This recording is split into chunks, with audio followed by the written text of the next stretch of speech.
All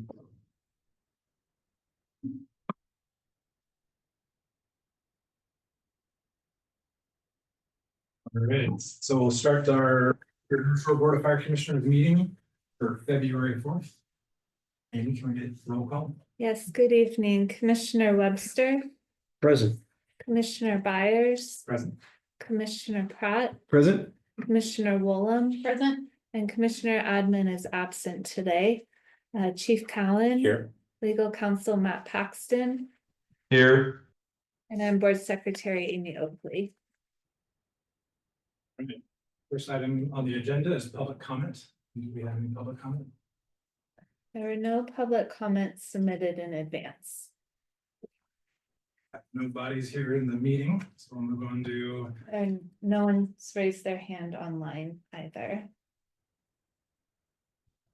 next item on the agenda, approval of the agenda. I make a motion that we approve the agenda as presented. Commissioner Webster makes a motion. Do we have a second? I'll second.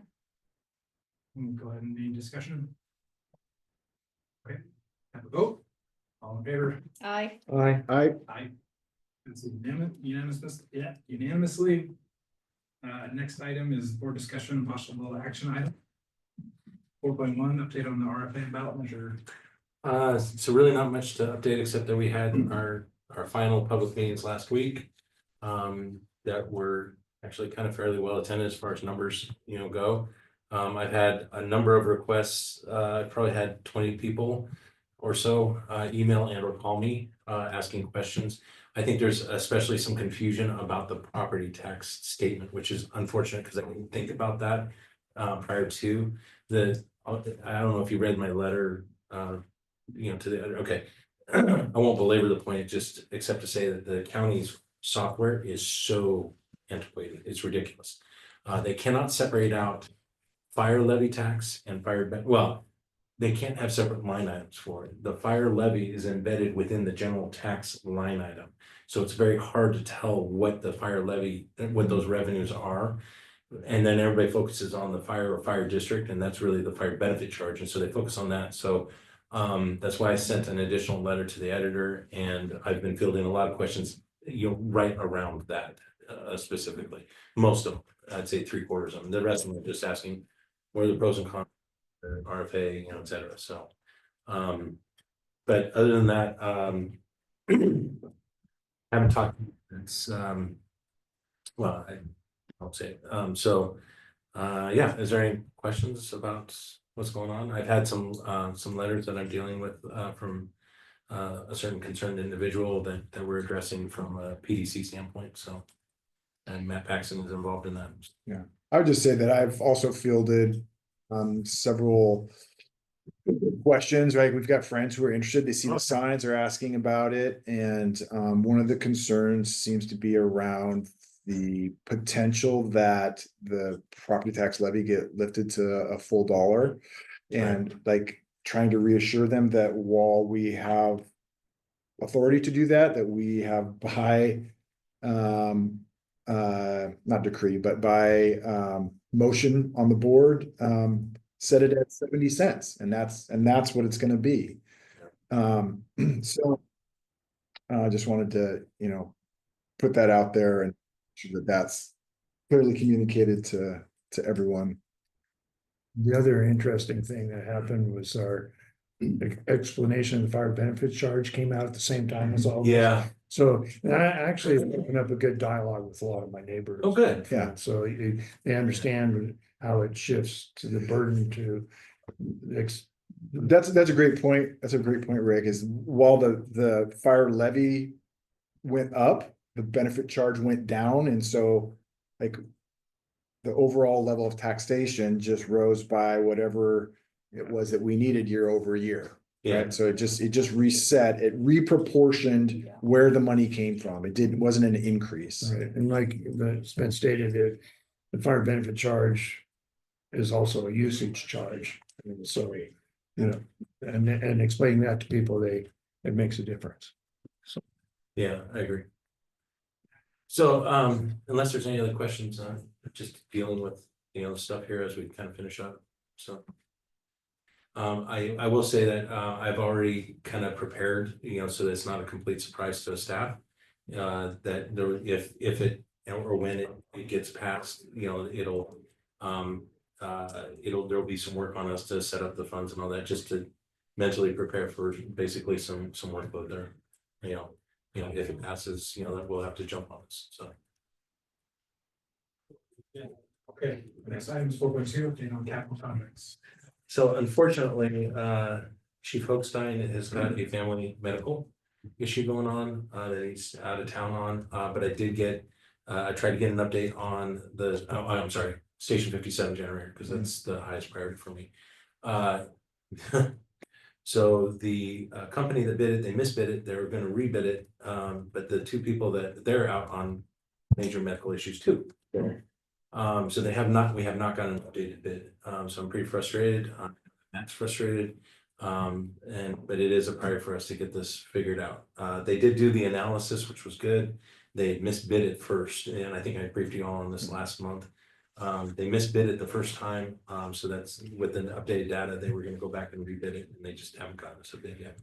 We're kind of, I don't know, it just seems like this is kind of a new norm, at least for now, of, projects or equipment or things that we wanting to buy or start a project on, and it's just snail's pace. I don't know if you're in, I mean, I'm sure. Yeah, running that. My question to you is, I saw something in your chief's report about possibly getting like a architectural firm to, Yes, that's a high priority for us. and get some of that off of Chief Holstein's Yes. desk and actually get somebody that can work on it. Is Right. that, where are we at on that? So I'm glad you brought that up, because that is a priority for us to get an RFP out and to get that done. We're also looking at bringing on a part-time project manager. This is budgeted for to help with workload and so forth on some of these projects. The 57 generator isn't going to require much from the architect and engineer, because we've already got basically all that stuff done. But as you all know, we've got a number of other projects that would need that. So that's the hope is that we can get an architect and engineering firm on board, and also get the part-time support services position on, so that we can start addressing the workload. Frankly, and I said this earlier today to some of the staff, I said the air has just been kind of sucked out of all of us right now with the RFA stuff, because of the need to respond to requests and everything else. So it's unfortunately it's really bogged down a lot of things. I'm way behind on like emails and responding to things and so forth. So really hoping to get past next week, and I will be gone next week at conference. So so I'm sorry I don't have a better update, but that's what I know. Well, on that part of, I'd be more than willing to sit in and help with the That'd be awesome. process. Yeah, that'd I'm be available awesome. for that. Well, I'd love to get, when we vet the proposals and all that, yeah, I'd love for you Okay, to be there. put me on. I'll remember to keep you in the loop on that. That'd be good. Okay. All right, next item is board resolutions, and not posted, anybody? Alright. Next item, consent agenda.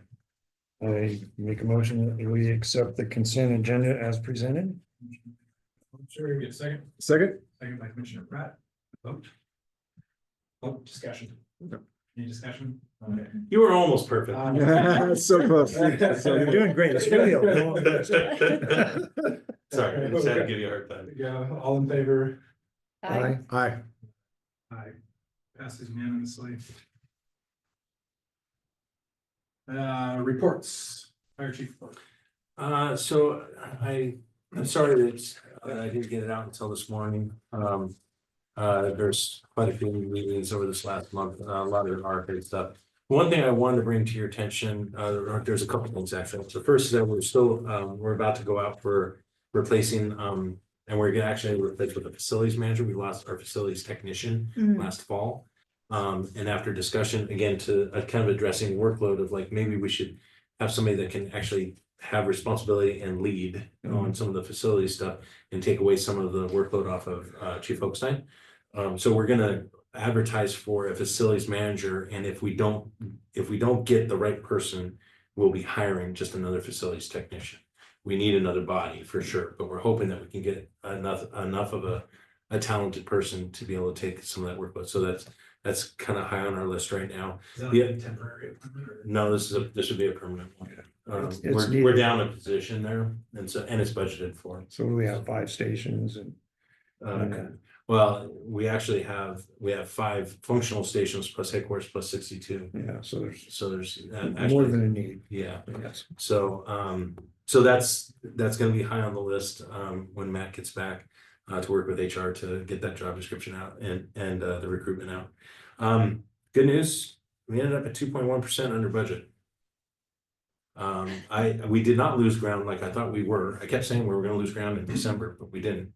We actually gained ground. I kind of attribute it to a lot of people, trying to be tight and appropriate. So over the next couple of weeks, I'll be working on the reconciliation and figuring out what that looks like. I can't guarantee this, but I can almost guarantee that it'll mean a refund from Shoreline back to North Shore because we were under budget. So theoretically, that would mean everything was under budget, which means North Shore overpaid for 2024. So, Okay. so I'll be working on that over the next couple of weeks. I have a question for you on the transportation. How are we doing as far as For fees and recovery of fees? BLS transport. BLS, yes. I'll put that on the list. I haven't gotten a report out in a little while. It'd be nice to so- take a look at that. Okay. To see how we did against predicted. Yes, So, yeah, actually, and that brings up a good point. I'm talking only on the expense side, which is where we have more control. Overall, I'll be able to give you a full report here soon Mhm. of like how we did on the revenue side too, which is what you're talking I have a question, just because I don't honestly know what happens. So if with the overpayment money, the check goes back to North Shore, about. does that go back to the taxpayers? Does that go to the No, general? it goes to the fund, or general is that- fund. Okay. it'll be the carryover, add to the carryover. Gotcha. I think last year there was, and as you may recall, I realized that there was a fraction of a percent that was off. Well, it was too high for the North Shore, and so that carried over into, I knew 2024 was gonna be a check back to North Shore at the beginning of the year when I realized last reconciliation, I was like, why are we off in this? And I'm like, started looking at it, I'm like, oh, it should have been 31.1, it was 31.3% or it was something like that. And I can't remember, and I think I briefed you all on it that I recognized it when we did the reconciliation, but it was too late to change the 20 budget, so. But I did correct it for 2025. If we're not, in RFA, so. Other than that, the rest of it was kind of somewhat normal business. I think there was another kind of a highlight. We are going to be sending MSO DeBay to Medic One paramedic training. It'll start in about 2 weeks for about 18 months. Wow. Or up to 18 months.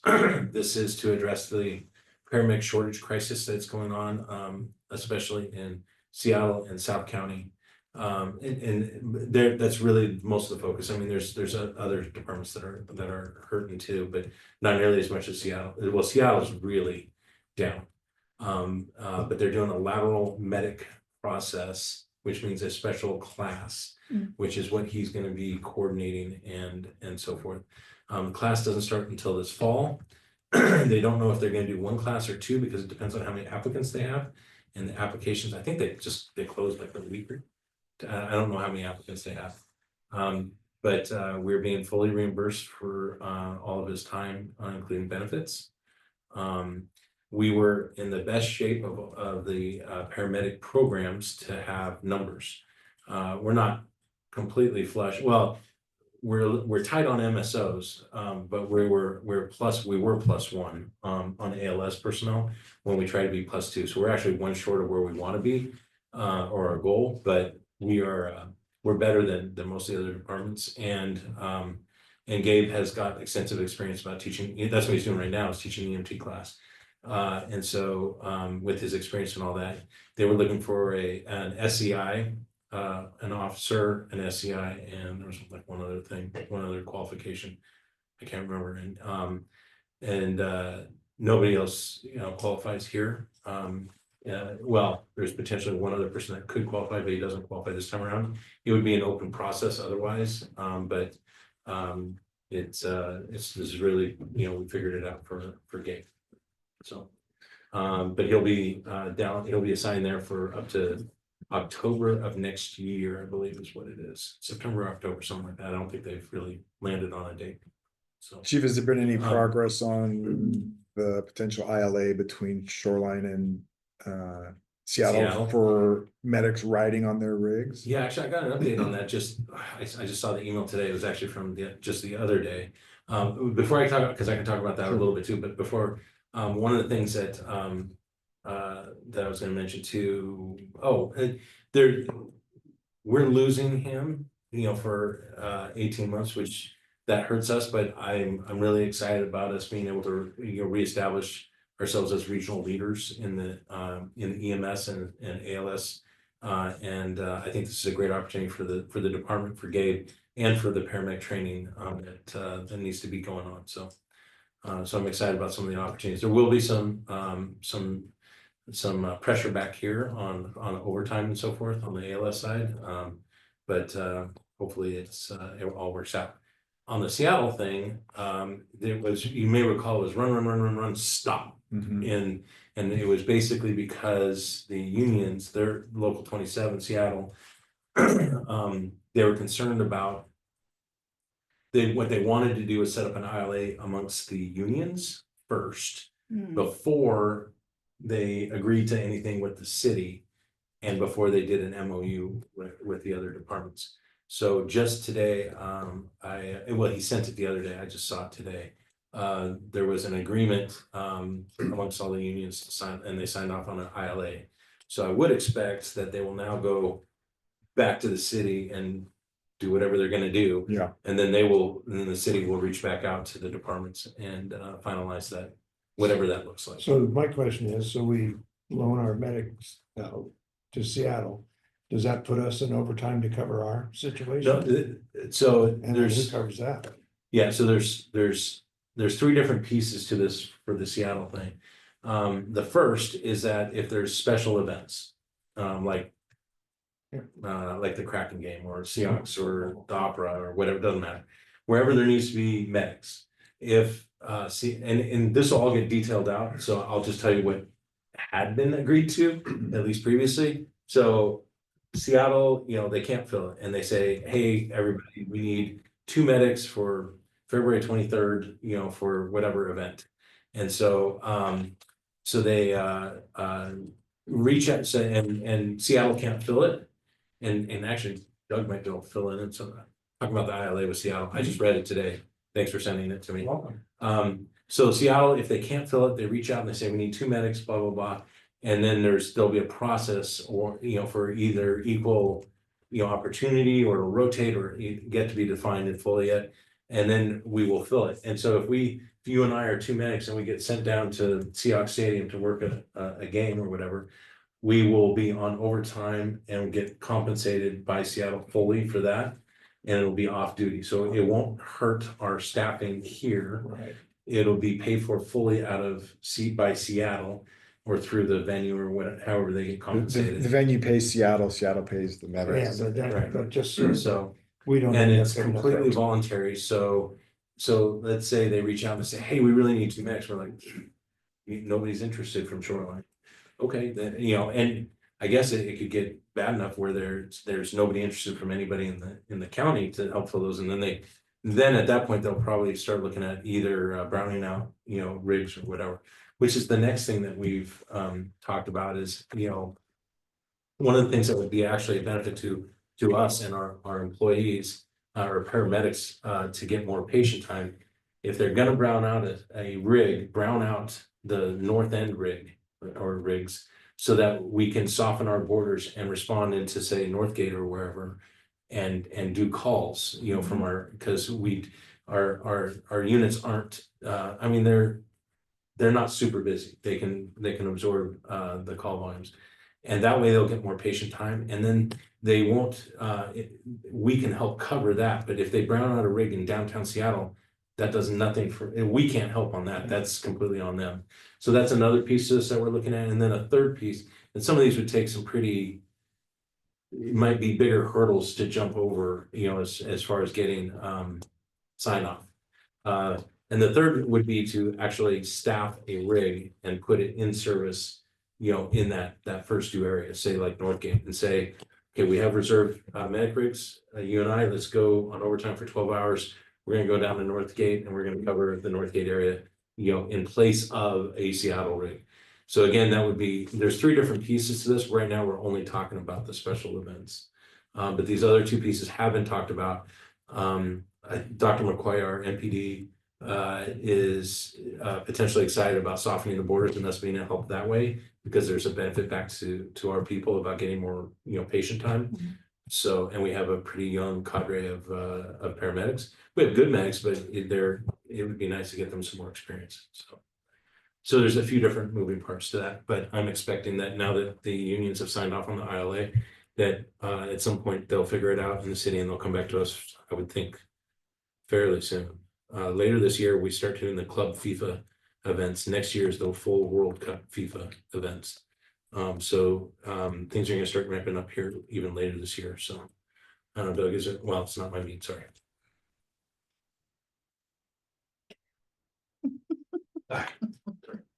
I think it's okay. I'm okay with it. Okay, any questions on any of that? No. That can tell me how wrong I am. Okay. All right, any questions on On the rest of the report? Well, I'm sorry, Chief, I had a question on NEMCO, and sounds like Kenmore's withdrawing from NEMCO in 2026.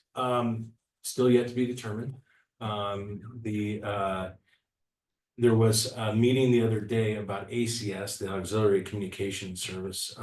It's the ham radio people, about how nobody wants to own them and they're their own organization. We want to support them, but it's difficult for them from an insurance standpoint and from a logistical standpoint. So I wasn't at the meeting, I got double booked, but Chief Hochstein went, and it got a little contentious about City of Shoreline was like, I don't even see value in ACS, and we're like, there's value. I don't, and I think they were in kind of maybe a fairly narrow focused, opinion as to what, they needed to do.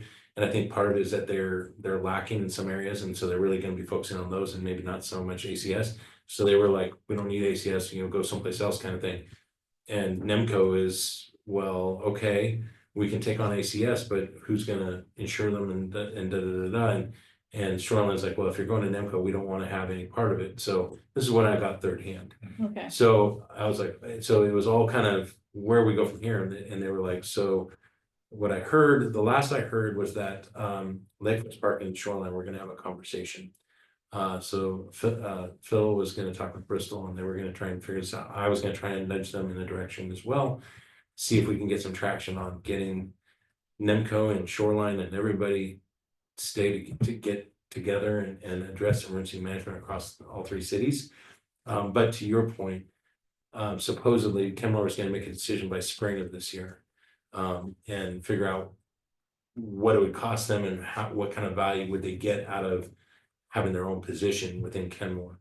I think I've shared with the board the amount that both Kenmore and the city of Lake Forest Park, both cities, what they're paying versus what they would have to pay if they were on their own is probably a fraction of what it would cost to go out on their own. So I've been really kind of stay together, figure out how to get the values so that everybody feels happy, with staying in NEMCO. We are not contributing a ton, we're contributing 15 grand towards NEMCO. It's less than what we've done in the past, but we're also, have an office here for them, which is actually becoming a bit of an issue because we're tight with space. And so we've been trying to be good about this. And just as a reminder, emergency management is not a fire department function, it's a city function. We're trying to help support it, but it's really not our responsibility. And as much as they want it for us to be our responsibility. But so That was a long answer. I don't know where Kenmore is on this right now, except that they were still evaluating their options. Is City of Unless you've Bothell heard have their something own different. emergency manager or are they part of NIMCO? No, Bothell has their own emergency management. He's good. His name's Colby. I work with him, now and then. But he seems like he does a really good job over there. Okay. I don't think that they'd be interested in joining NEMCO, but if things kind of really started opening up, maybe there would be an opportunity for all four cities. Because the interesting part of this is that there's a responsibility to provide emergency management. There's some things that you have to meet as far as the requirements. But it becomes pretty expensive for any one of us, unless you're quite a bit bigger. It becomes expensive to be able to have your own emergency management division or enough people to do things effectively, and then becomes pretty costly. So that's why I think NEMCO is actually a fairly good solution, to get good value out of, for emergency management at a fraction of what you'd have to spend on your own. And that's what I've been trying to communicate and. Yeah, I haven't heard anything. I don't have any special information. I just saw that. I knew that Nud was out. I saw that Kenmore is considering it. Yeah, if Kenmore actually does leave, that'll be the end of NEMCO. Yeah. And then it'll be up to Kenmore to figure out what they're gonna do, Lake Forest Park. Maybe there's some partnerships in there, but I'm still trying to stay optimistic that they can figure it out. And then at the end of the day, they'll look at what they have to pay and say, maybe it's not perfect, but it's better than what we can do on our own. Okay. Any other questions on, sorry, I skipped over the rest of it. Any commissioner reports? This time. Legal counsel report? Nothing to report today. Thank you. All right, next item, upcoming board agenda, setting future meetings. So the next meeting is Tuesday, March 4th. Right, and so I reached out to the chair about this. I'm gonna be traveling to the Northwest Leadership Seminar.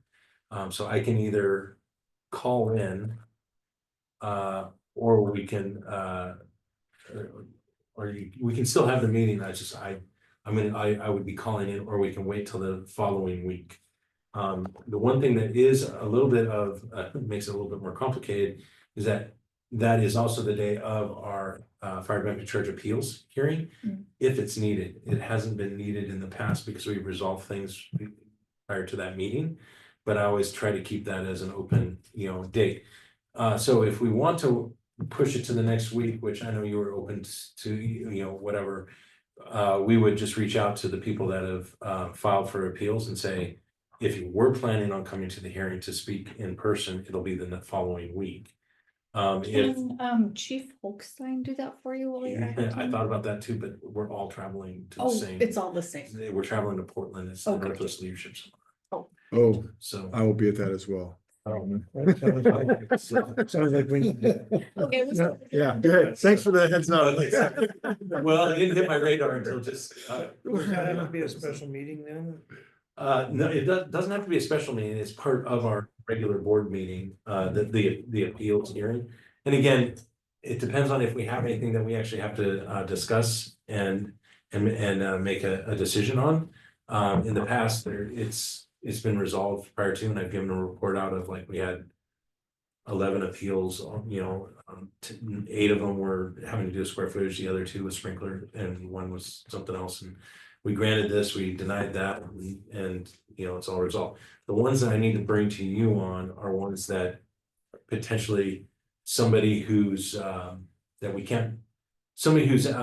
for like financial relief. And saying, I really would like to be paying 0 or a reduced rate or something along. That process is all defined by the county, right? It is, and that's why we, in the past, we've had very little of these that, and this is for shoreline as well, that we've actually had to debate and to make a decision on.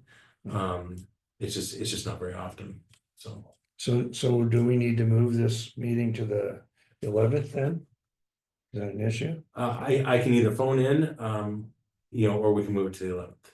I say we would move it to the 11th, that way, I mean, you guys have. Outbreak meetings and I mean, you're gonna be It'd be pretty better busy, so I'd rather have you focus on that personally than Okay. trying to do everything. I'm good with it. Well, one of the other things that we'll be needing to do at the next meeting, if the RFA is approved, is deciding how we're gonna start having meetings in the future. Hmm. So we're gonna have a bunch of work, you know, the RFA will become official on May 1st. Again, if it's approved, May 1st would be the date we'll have work between, you know, say next week and May 1st. A lot of that will be behind the scenes of finances and legal stuff, which I hopefully Matt Paxton and Brian Stern can tell me, you know, what we need to do. But so just put it on the radar too, that at some point we may need to start looking at having Joint. meetings Okay, too.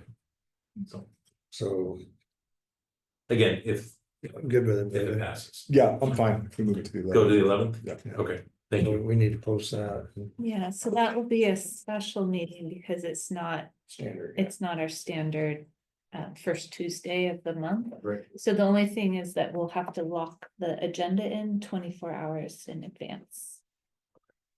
So if there are hearing. I The can fire build benefit, yeah, fire benefit charge hearing. appeals hearing. Appeals hearings. I'll just add it into the agenda and it'll either happen or not happen. It's better to, Yeah, no, Yeah. please put it on there in case there is something that we have to discuss and decide. Fire Thank you for benefit the flexibility. yes. So at that meeting on Tuesday, the 11th, we'll have our standard items plus an update on the ballot results and Mhm. next steps. Yeah, that'd be good to throw in there. And And you'll next steps. send out a notice to cancel the other. Yeah, fire benefit charge appeals hearing, Station 57 I think I just might make it capital projects update. Yeah, just do capital so that it keeps it open for other Okay. things too, if necessary. And then anything else for that meeting on the 11th? Not that I can think of at this time. Okay, Thank you. That's my grandson's birthday. So this works out good. Oh, good. See, it worked out. See, look at me throwing a wrench in the works and it works out for everybody. So, all set. Yeah. ironically, it also was last year and I remember, you know, staying here for the meeting and not getting down to the traffic and all that until like midnight. Oh, You know, down to Portland. I'm like, you know, I don't think I want to do that again. no. Especially with the weather, you don't know what it's gonna be like. Mhm. Yeah, so, okay, well, thank you very much. Without any objection, I'll call an end to the meeting. All right, thank you. All right. Thanks.